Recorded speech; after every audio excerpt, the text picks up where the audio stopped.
Well, these spring rains are feeding right into our plan. This week, Great Gardening helps you plot your vegetable garden strategy with a bunch of questions you need to consider. We'll be in the kitchen with Delilah and Eliza Savage in our Farm to Table series. Get the dirt from garden friends in your neighborhood, and of course, your phoned-in questions answered. There's lots of ground to cover. Great Gardening is next.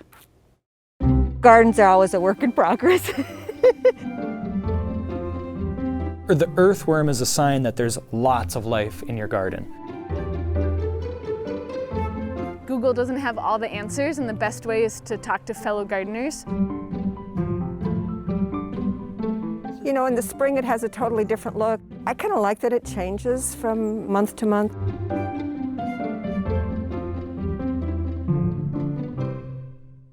Well, welcome to Great Gardening. I'm Karen Sunderman, and you know, we are thrilled to see the great greening spread across the north. And we're happy to have experts in the studio here to help answer your early season questions.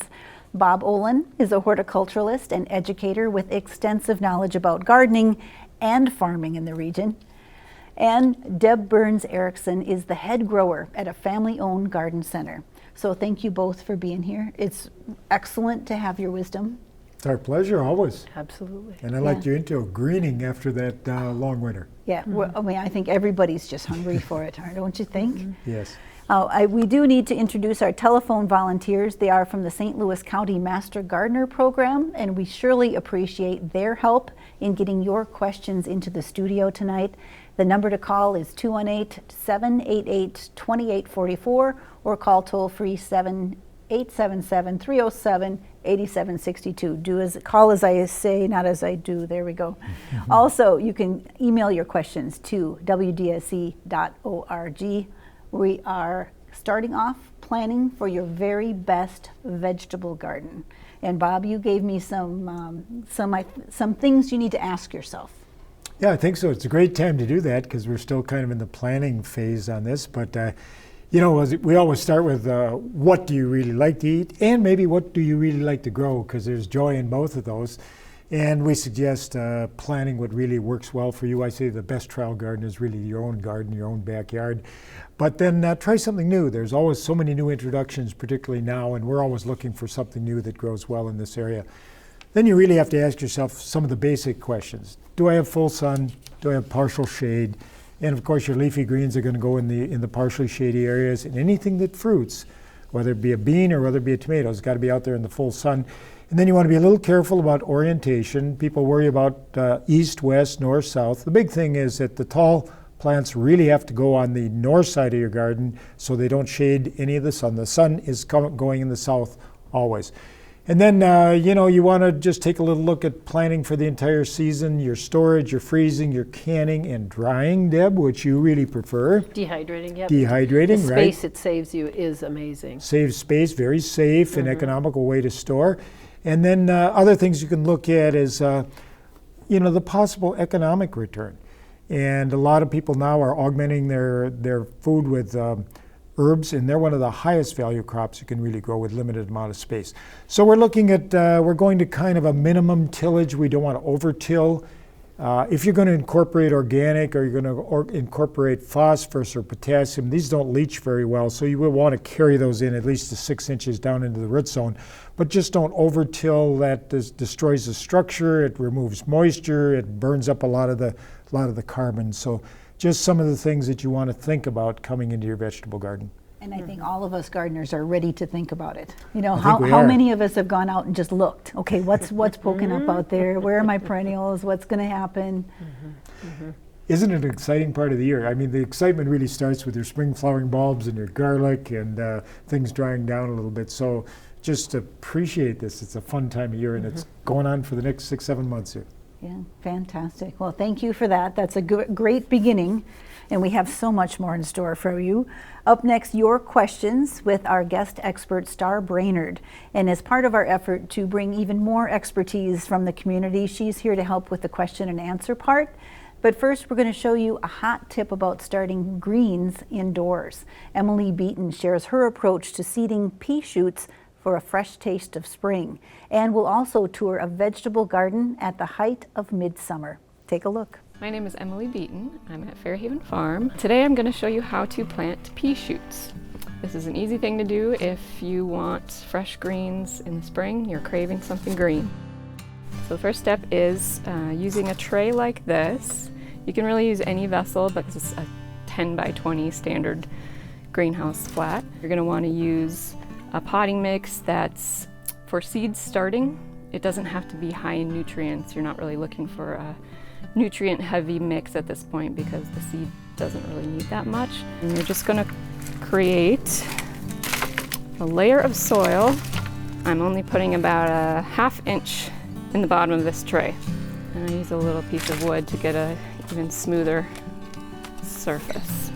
That just allows your seeds to kind of make contact with the soil at the same level, so when they grow evenly. I'm using a field pea mix. You can also use microgreen pea shoots, seeds, and you're looking for a very dense seeding. Okay, and then I'm just sprinkling the soil on top. And you're just going to put on enough to cover the seed about the same depth as one of the seeds. You want to give them a fairly good soaking because you're not going to uncover this until they're emerging. Time to put them into a dark place with plenty of airflow. You don't want it to be too moist like a basement or anything. Cover it with a tray, leave it for probably 2 days, and then the seeds are going to start to emerge. And then you can take it out and put it in the sunlight. And your microgreens will be ready to harvest in about 10 to 12 days. You could even grow them in the winter. So these are winter squash. This is butternut. We also have acorn squash, Lakota squash, and delicata squash. It has a little space here for the vines to run over. And then back here, I have a potato patch, and then it's much easier to harvest the potatoes in the straw as opposed to digging in the ground. So it works really well. You plant those potato slices in there and nothing happens, and then all of a sudden, oh, there's one, and they do great. It's more about the taste than the money savings. Oh yeah, we're not saving any money. We have 9 raised beds. These are Maxabelle green beans, and they're long French fillet. Wonderful. So they're just starting to come in, and of course we had to protect them from some critter. We always plant red cabbage, and we make sauerkraut out of it. And kale, we love kale, eat a lot of kale. Put it in shakes, put it in salads. And these are all peppers. 6 different varieties. 2 varieties of jalapenos. And I make jalapeno jelly, and it's famous. My neighbors are always dropping hints, do you have any more of that jalapeno jelly? And these are all my small tomatoes, cherry tomatoes, red ones, orange ones. Zucchini plants, and they're still obviously still producing. I pulled my beets up, and I grow all my vegetables. And I have a little greenhouse now, which I love. So fun to be out there in the spring. She's in her domain in the greenhouse. Yeah, it's my happy place. We want to welcome Star Brainerd tonight. She is an urban gardener who grows and sells produce at the Farmers Market here in Duluth. She also runs the Duluth Community Garden Program. Welcome, Star. Thank you. I am excited to be here and learning with you all. The first question we have tonight comes from Bill in Duluth about one of my favorite spring vegetables here.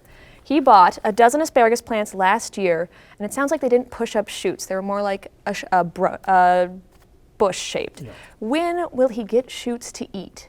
I'm glad he got it in the ground, and he's got them growing. And we usually say that it's going to be 2 to 3 years to harvest. You can harvest a little bit probably this year, that emerges just for a taste, but you really want to let them get established. You never want to over-harvest. You never want to harvest after the 4th of July. And it makes a difference how big and old they were, the roots that he got, or if they were just plants. Yeah, it sounds like you got them in the ground and he just didn't get a lot of spears, and he got to kind of the bushy, what we call the fern. So he's going to be okay. A little bit of extra fertility, whether it be organics or whether it be a synthetic fertilizer, a little nitrogen is going to help. And keep the weeds out. Always. Always good on those perennials. All right, we have Tom from Washburn. He would like to know if he can still divide his dahlias. Right now they're in a bag in his basement, or does he need to wait until fall? Oh no, he could do it now. It just depends on the size of the bulbs that he has. And a lot of times it doesn't take much more than 1.5 inches to 2 inches of a bulb. So if he has some really well developed or older bulbs, he can start to break those off. You'll see the bulbettes, and then you can take those off, and you can put those, you could start planting them now, and where the different shoots come up, then you could divide those out when you want to go put them in the ground too. That's great. Here's one, an anonymous question. Can I plant grass seed now? If not, when? You know, you really can. You could plant it right now. The big thing, we've got moisture right now, so that's an advantage. We're probably beyond any real danger of frost. You just want to keep that seed bed moist. I always tell people seed-soil contact. You can't just spread it on the old turf. Seed-soil contact, and then keep it moist if it's Kentucky bluegrass for 21 days. And then you could do the blanket over the top to keep the moisture on. Blanket, we've got some manufactured fiber blankets, or you can put a little chopped straw and just keep it moist. Or you can just water every morning. Yep. Great. We have Kent from Poplar, and he has ordered some bare root stock of a bee balm plant.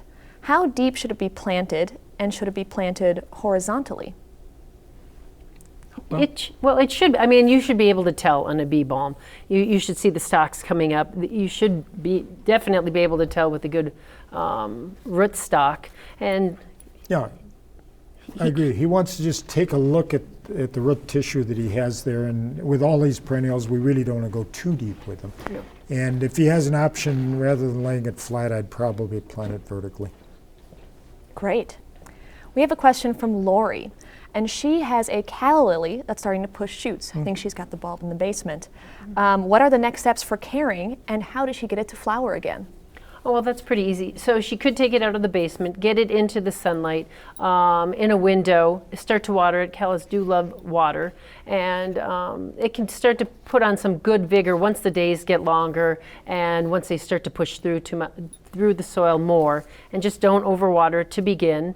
And you should get some good foliage. You shouldn't need much fertility for it, and it really should do it itself with water and sunlight. Sure. Great. We have another grass question. How do you repair lawn areas damaged from dog urine? How do you deal with the dog spots? How do we deal with the dog spots? Very common, obviously.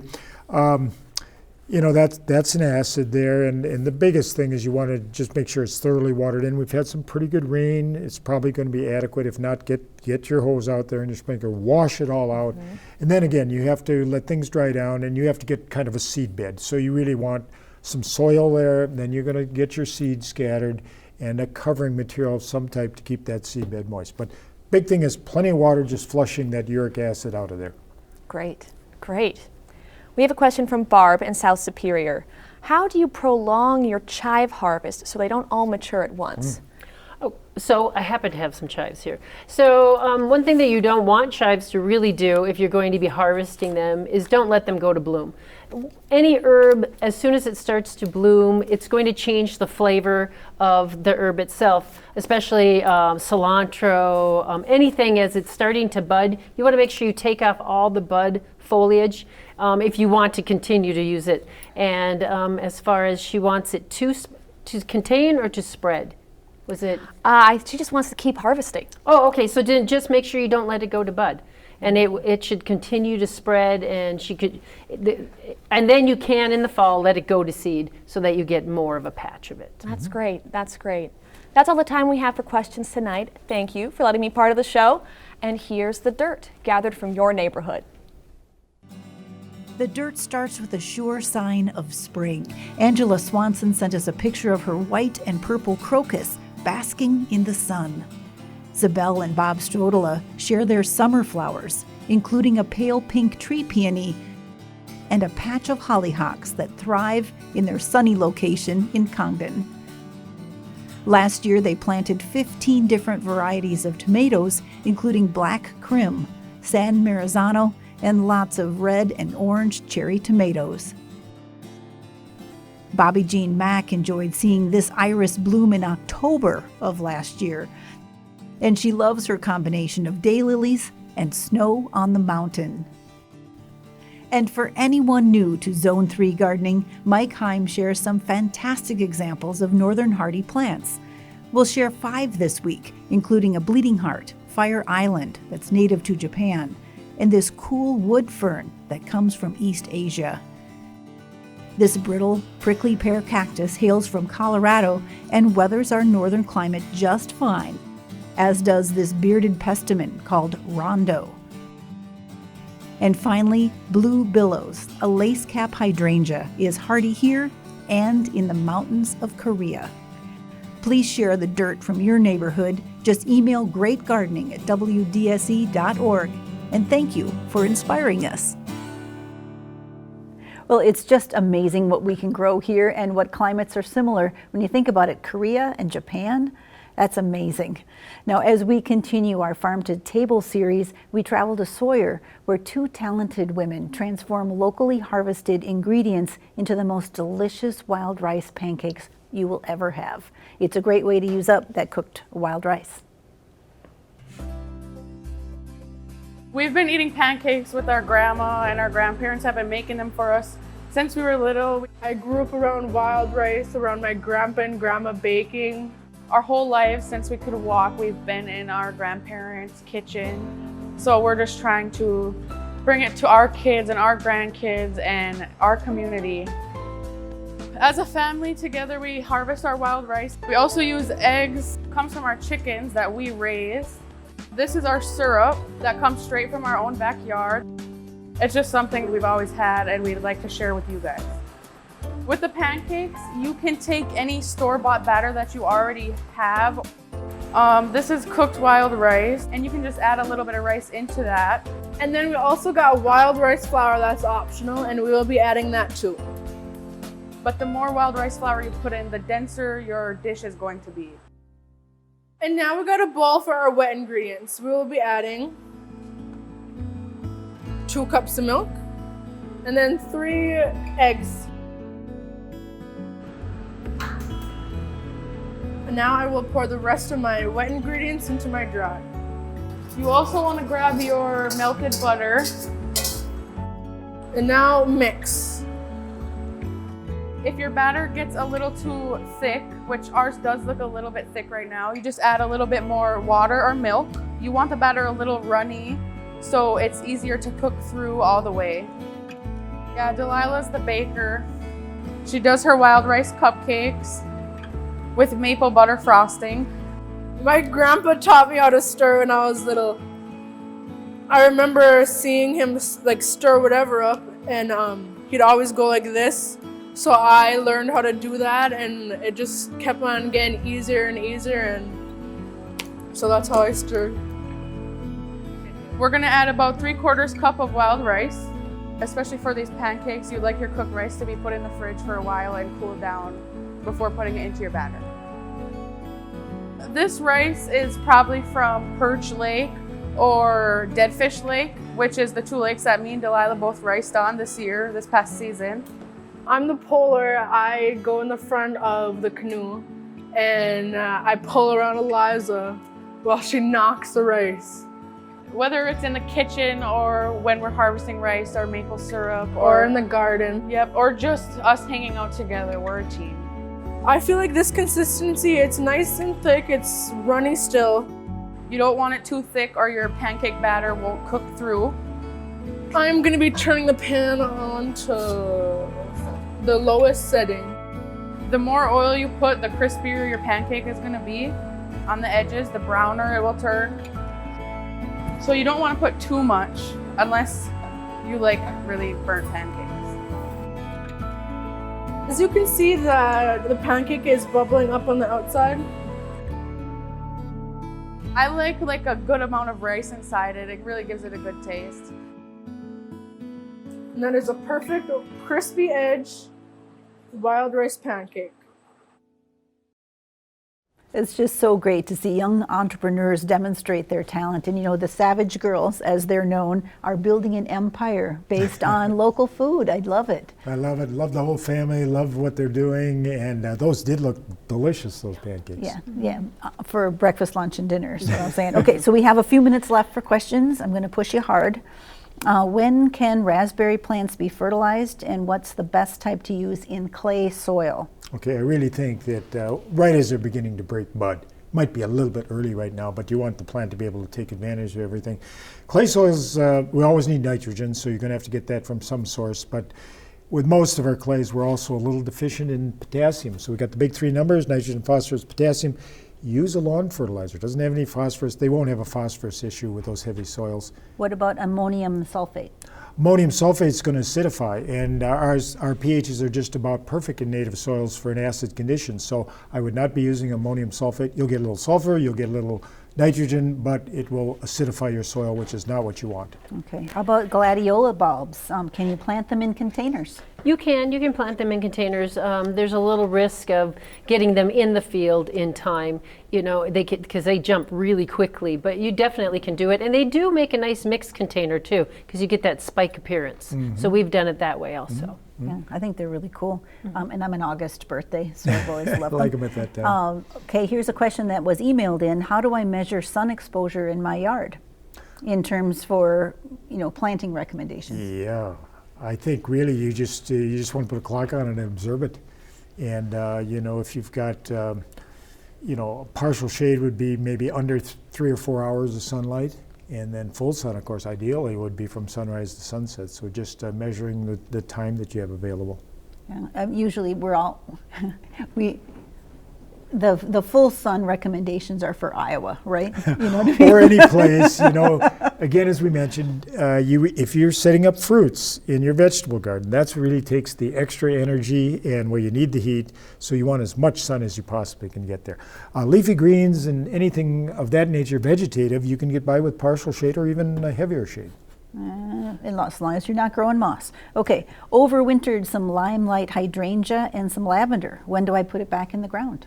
So the limelight you could have left in the ground. Limelight is hardy, it's easy to grow in winter. The lavender, well, you want to watch your soil temps and you want to see what your lavender is doing. If your lavender is having some really light green growth or soft growth, you want to get it outside a little bit before you put it into the ground, just acclimate it. But you can start that. A lot of times it just depends on how cool you keep it right now. If you're pushing it cooler and cooler, then it can go out sooner. But if you're growing it really warm in your house, then it's going to take longer to acclimate it. But just get it, cool it, and then it can go out mid-May for sure. That's great advice. Christmas cactus has been dormant for the last 3 years. Lots of blooms before that. It's next to an east-facing window. How do I get it to bloom? That's Barb in Duluth. Okay, east is probably good. I think usually triggering that is in the fall of the year as daylight is declining, but you got to get this temperature differential between night and day, so cooler and particularly cooler at night. So if you can find a spot where it's 65 during the day and 55, 52, 53 at night, it's that temperature differential that triggers the bloom. Interesting. Okay, Joanne in Duluth, should we be covering our rhubarb to force it to grow? No. You don't need, rhubarb's got it all on its own. You don't need to, and sometimes when people baby it like that, it can flush really quickly and then you could bolt quicker too. Yeah, that's one of the risks. You see the seed head, we really want to cut those off, but biggest thing with rhubarb, a little fertility this time of year, but open them up and divide them. Don't worry about covering. Okay. This is Kathy in International Falls. Hello, International Falls. It's really cool that we're reaching up there tonight. What is the name of the tree similar to a honey locust that has small orange berries? I really think that's probably snowy mountain ash, which is a native to the area and has a beautiful flower and the beautiful orange berries that the blue jays just love, and they get a little high on it. Yeah, they do. They get a little drunk when the fruit has been set for a while, and they ferment a bit. Yes, and they the do. birds get a little bit happy. Well, that is our last question for tonight. We really appreciate your wisdom and sharing your knowledge with us. We have so much to learn, and it's such a great season. It's our pleasure always, and we're all looking forward to the season that just is upon us right now. So thank you, Karen, and the good folks here at WDSE and WRPT. Sleep when you can. No, if you're looking for their recipes for those pancakes and even a how-to cook wild rice, that'll be up soon on our Great Gardening YouTube channel. The links are on the WDSE website at wdse.org/gardening. No, the opportunity's right here for us to garden and learn, and we're really glad you're here. So thank you for watching tonight and joining us for Great Gardening.